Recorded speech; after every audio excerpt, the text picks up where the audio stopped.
Welcome back to the breakdown. It is Friday, August 9th.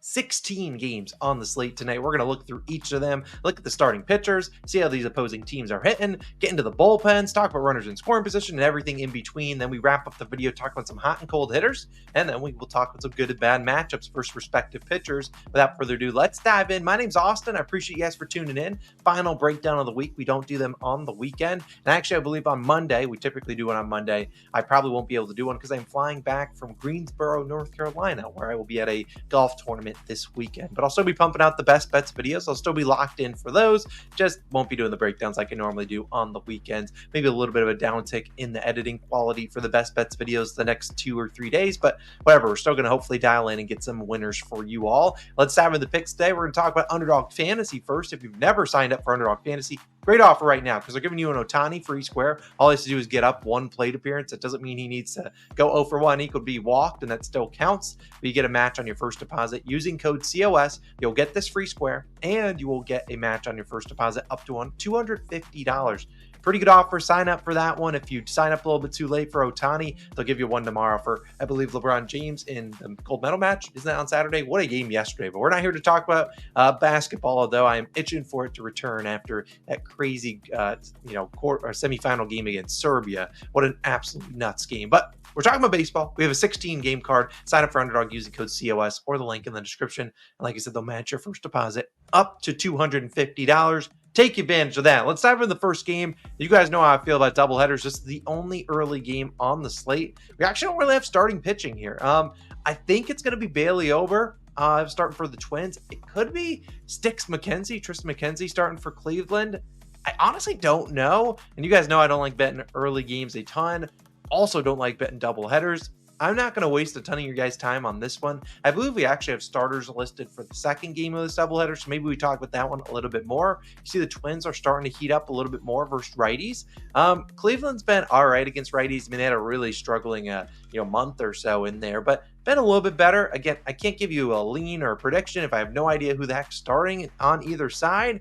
And obviously, the first game of a doubleheader severely impacts the second game, which is why I don't really like to bet them a ton. So I'm just going to move on to the first game, in my opinion, on the slate. That's going to be Angels taking on the Nationals. Now, yesterday, the Nationals and Giants were involved in a thriller. I mean, it was 2-2, a lot of rain delays. You go into the ninth. If you had the under, I feel bad for you because there was 4 runs going to the ninth, 10 leaving the ninth, and you went to extras, and obviously you were cooked there. Say you have Jose Soriano taking on Mitchell Parker. The Angels just got off racking Nestor Cortez. We would know because we had the under in that game. A lot of timely hits there, 6 runs with 2 outs in the 5th, which really nuked our under. But Mitchell Parker's not been good. Prior to yesterday, the Angels really hadn't been good against lefties, though. Was it just Nestor Cortez not knowing what he's doing?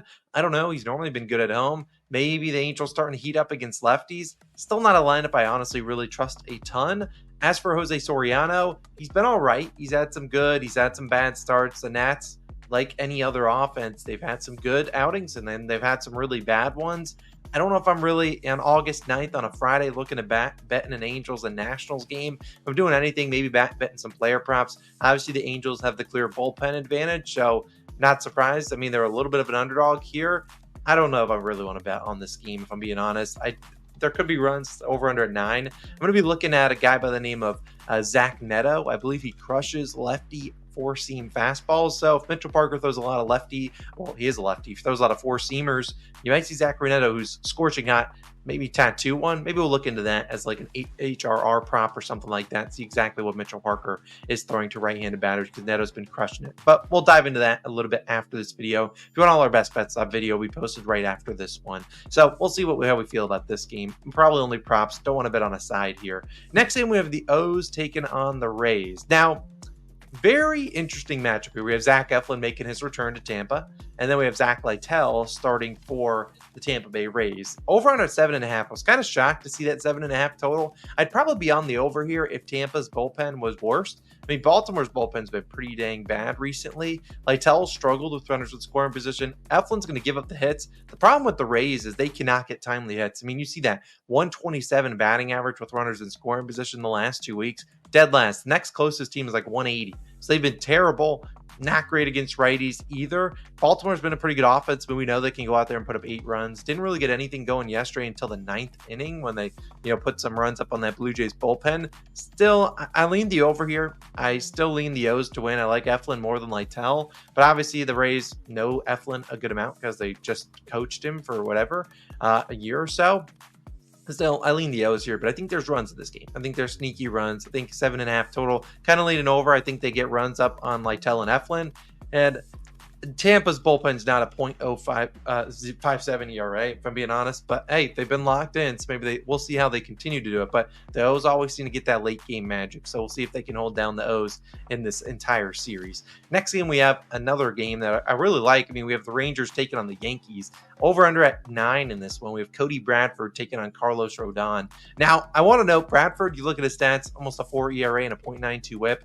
Look decent. He's coming off a pretty good start or two. Actually, I believe his first few starts of the year were really good. Then they kind of sent him into AAA or he was injured or whatever. And then he came back the last 2 starts and he's looked terrible. Carlos Rodon hasn't looked a lot better. If I'm being honest, he gives up a lot of home runs and Texas will probably be able to get up some runs here. Kind of like the over in this spot. The only problem with the over is I just don't trust the Rangers bats to ever show up. I feel like you just got guys that are just terrible with runners in scoring position. I'm looking at you, Adolis Garcia. You've been terrible this year. I still think there's runs, though, with Bradford and Rodon on the mound. Rangers bullpen hasn't really been that good. Yankees against lefties, sure, you might look at that. Not great batting average, but hey, they have the power. Coming off a game, they couldn't really get a lot going until late in that game versus the Angels bullpen, which they trotted out some pretty bad arms. Still think they can get some stuff going on Bradford. I don't really respect him a ton. He's really struggled his last few starts. I think we see runs in this game. If you can get an 8.5 total, obviously like that a lot more than having to take the 9, but I still think there's a lot of runs in that game. Next one, we have the A's taking on the Jays.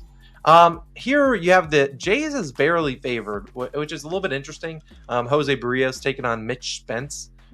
Barrios feels like he's always liable for 2 or 3 earned runs. I noticed I have a typo here. 212 batting average for the Oakland Athletics is not 8th. That would be terrible. I think it's about 28th, so typo there. But still, Toronto's has the much better offense.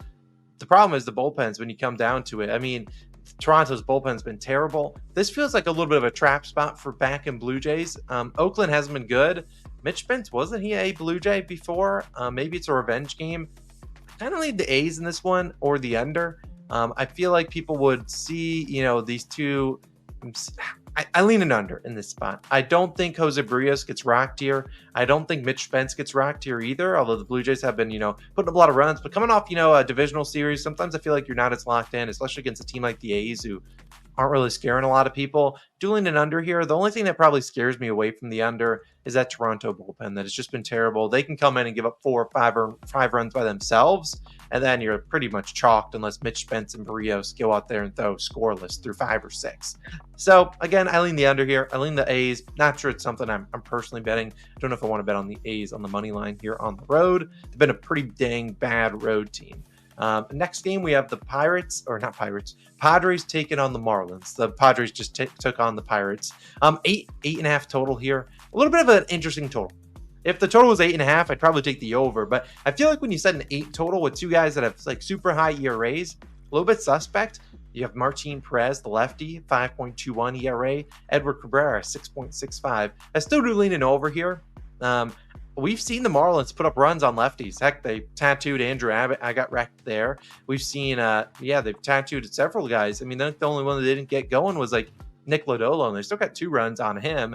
I like runs in this game, though. I think Cabrera is just bad. The only thing he is good at is striking out people, and the Padres are one of the worst matchups for strikeouts because they do not strike out a ton. He walks a lot of batters, and San Diego's been swinging hot bats especially against righties. And then Miami, like I said, they've been decent against lefties. Those stats don't necessarily show, hey, they've been really good, but hey, they've been putting up runs on lefties. And Martin Perez, after 2 good starts, wouldn't be shocked if we see some runs in this game from not only the Marlins but also the Padres.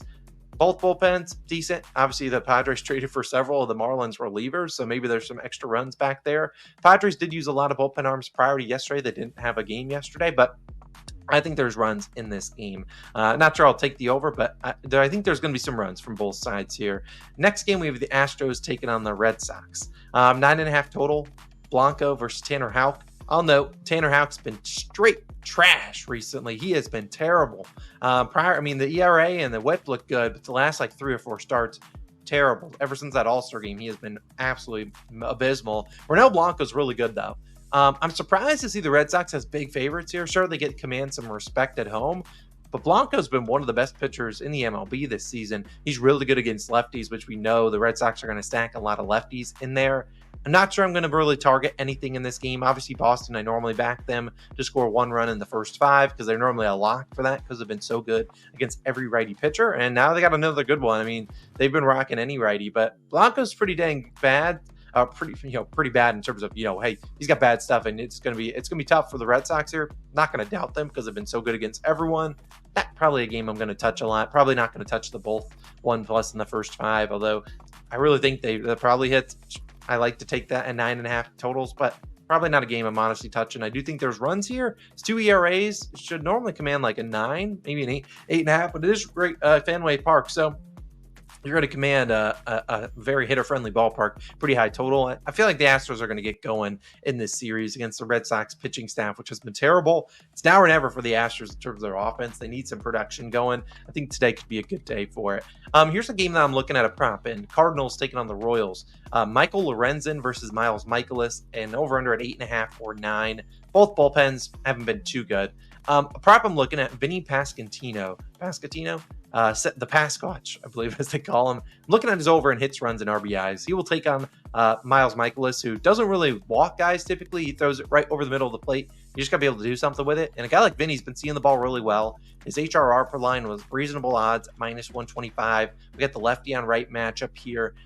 He's been really good. Like I said, you look at his last 15 days, 6 homers. He obviously comes right behind Bobby Witt Jr., who's always capable of getting a double and getting into scoring position. Michael Garcia has been, or Michael Massey, whoever they have batting leadoff, has been pretty good. And then Salvador Perez right behind him has been swinging a pretty good bat all year long, so we could potentially drive him in there. So again, looking at Vinny Pasquantino, looking at his over in hits, runs, and RBIs. I'm going to dive into a little bit more of the pitching splits and see what Miles Mikolas is throwing to lefties. And if it's pitches that we've seen Vinny hit pretty well, don't be surprised if in the best bets video, I'm on Vinny Pasquantino. He's been really good, and I really think he could easily go over 1.5 hits, runs, and RBIs. I also like the over in this game. I think there's Lorenzen. I don't think he's worthy of a 3.8 ERA. And Miles Mikolas, that man's been bad. He will throw it over the middle of the plate, and against a team that is scorching hot against righties, good with runners in scoring position. Good luck, Mr. Miles Mikolas. Your strikeout prop is 2.5 today. That's to show how I think he's going to go. Next one, we have Carson Spears versus Aaron Savali. You have a Brewers team, which is arguably the hottest team in baseball right now in terms of at the plate. They just absolutely tattooed every Braves pitcher that they could have. They crushed all of them. What they have, like 50, 60 hits in those 3 games. Now they come here at home taking on the Reds. The Reds and Spears fires. He has been solid ERA, whip-wise. I personally don't think he's that good. Aaron Savali, not honestly a guy that I'm too afraid of. I do like an over in this spot. I think we get runs on both starters. I think we get runs. I don't know how you're going to fade the Brewers, who are like top 5 offense right now against righties, scorching hot, getting on the timely hits. Their lineup's cooking. And I also think the Reds can put up some runs here too against Savali, like an over in this game, over at 8.5. Both bullpens don't necessarily scare me a ton. There will be some run opportunities late in this game. It's the Rally Reds for a reason. You're always going to get some opportunities late. Next, we have a game 2 of the doubleheader. This one, I believe, is going to be Alex Cobb taking on Louis Varland. Again, I don't like betting doubleheaders a ton. This is probably the one I lean more towards an over, though, if I'm going to back an over. Twins have been really good against righties, and Alex Cobb potentially making his first start of the year.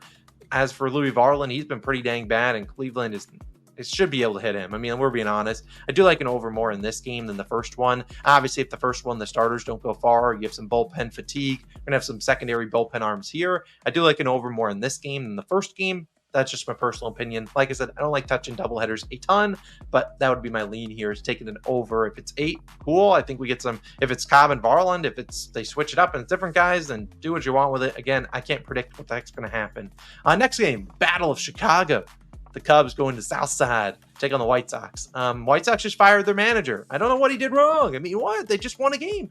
Now they get Grady Sizemore. We got Garrett Crochet taking on Jameson Taillon, and over-under at 8. Surprising to me, the Cubs have been decent against lefties. They'll face a tough one in Garrett Crochet. The problem here is how long is Crochet going? I don't know. He's obviously on a pitch count. They're not going to put him a ton of innings out there. His team doesn't want him to go out there a ton of innings because he wants a new contract extension.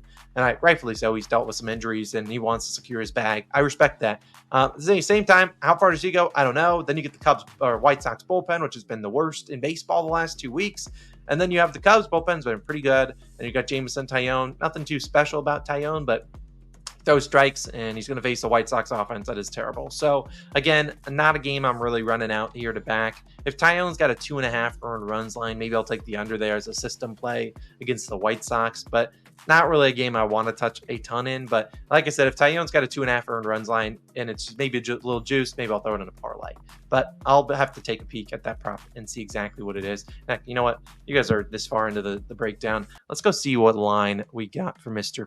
Taillon today. I know that you have Crochet's over under and strikeouts at like 5.5, so that was a pretty good indicator that I don't expect him to pitch far into this game. As for Taillon, 2.5 earned runs line, a little juiced on the under. Maybe we add that into the card. How far is he expected to go? 17. I mean, they expect him to go 6 innings. He's been pretty good. I mean, you look at, I feel like Taillon has gone under the radar for the Cubbies. He's been solid, 3.25 ERA, 1.16 WHIP.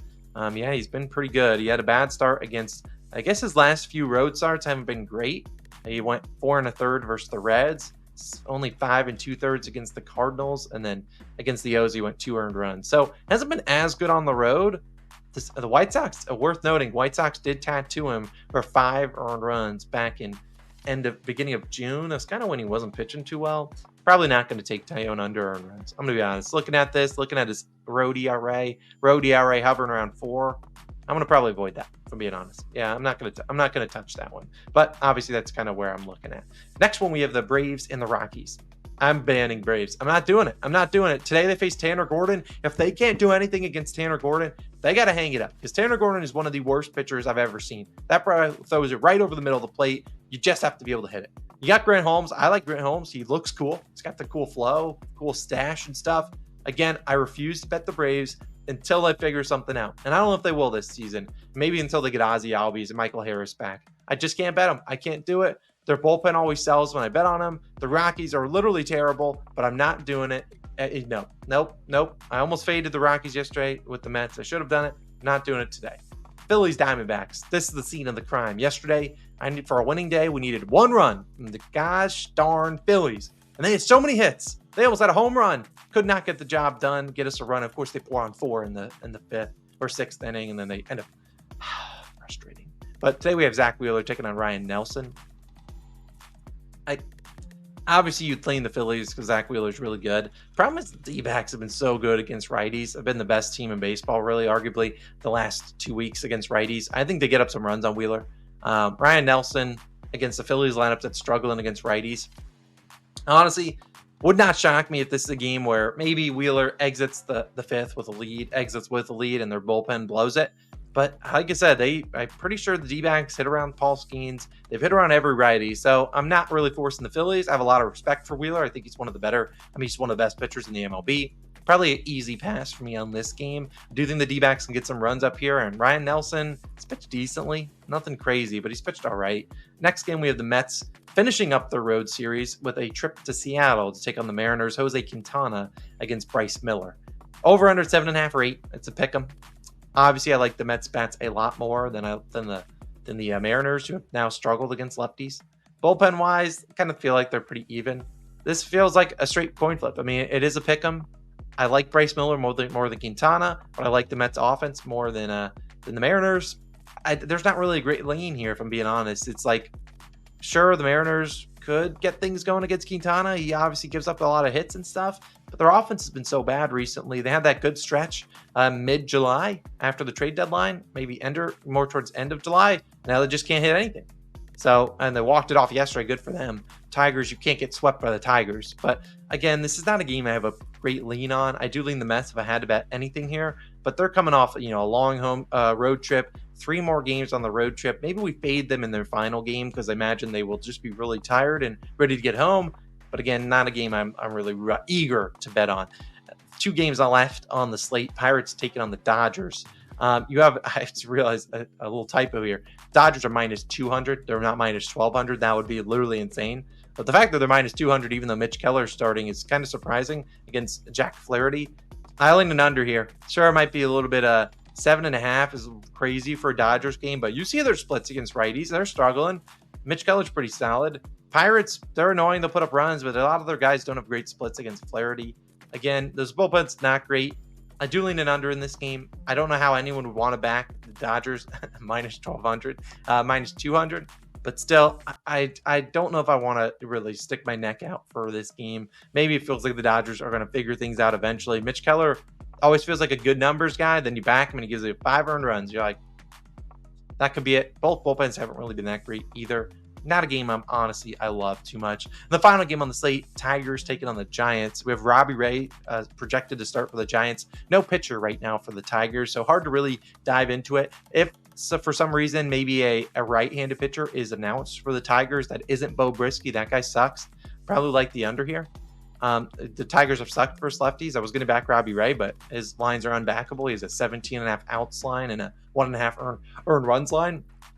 I can't do much with that. Tigers bullpen's been not great recently. Giants has been decent. I still don't trust the Giants, for being honest. And they used a lot of bullpen arms in that series against the Nats. I lean it under here. Maybe Robbie Ray to record a win or something like that. I think Ray pitches well today. I don't like the Tigers bats at all. But I don't like the Giants bats unless they're back facing a lefty. So again, probably not a game I'm honestly backing, if we're being honest, especially not knowing a starter. Not much we can do there. Final game we wrap up. Well, we're talking about some hot and cold hitters. Hot hitters, pretty much a similar list to yesterday. We have Vladdy, who's been scorching hot for the last 3 weeks. Kyle Schwarber, another hit, I believe, last night. Aaron Judge, you got Teoscar Hernandez. Aaron Judge didn't do much yesterday. Maybe he bounces back today. Teoscar Hernandez been pretty good, but I don't think he played yesterday. Jackson Holiday, and then Royce Lewis, not a high batting average, but obviously we know he swings for power. Guys that are pretty cold, though. Ryan McMahon, he's been cold. Paul Goldschmidt, pretty dang cold. Lane Thomas, the new acquisition for the Guardians, pretty cold. Brian De La Cruz, new acquisition for the Pirates, cold. Lawrence Butler, the guy who owned July, ice cold right now. And then George Springer has been honestly ice cold all year long. There's some hot and cold hitters. Finally, we wrap up with some good and bad matchups. We'll start with the bad matchups today. Stephen Kwan, you normally want to back him for his hit parlays. 0-9 against Bailey Ober. Not great. Pair of the long-termer Cardinals. Paul Goldschmidt and Arenado struggling against Lorenzo. Maybe they figure things out today. Corbin Carroll and Jack Peterson struggling against Wheeler. And then Brian Reynolds, a guy that the Pirates need desperately to score runs. He's struggling against Jack Flaherty. Interesting. Here are some guys with good splits. Josh Bell, 13 for 43 against Wheeler, 4 homers. He's the most homers against any other pitcher on the card today. So he's the one with the most homers against the pitcher he will see. Jose Ramirez versus Ober, solid. Byron Buxton, if he does face Cobb, solid. Byron Buxton, if he faces Tristan McKenzie, really struggled there. So figure out that if you get Cobb in the second game, maybe that's when you back Byron Buxton, although he might not play because they kind of want to monitor his injury status. Gunnar Henderson, pretty good splits against Zach Lytle, and then Freddie Freeman, pretty solid against Mitch Keller. So some good and bad matchups today. But y'all have a wonderful, wonderful Friday. If you happen to be at the Wyndham Championship this weekend, a PGA Tour event, I will be there with Logan and his fiance Krista, so pretty cool. And then you can check us out in the best bets videos on Saturday and Sunday. Probably just have a best bets video on Monday, and the breakdowns will return on Tuesday. When I get back, I fly back early on Monday morning, but obviously the breakdowns take several hours to do, and hopefully you guys are enjoying them as we continue to do them for at least the month of August. September, we might dial it back on them because we got a lot of NFL stuff starting then. But we'll see. You guys have a wonderful day, and I'll be back again tomorrow.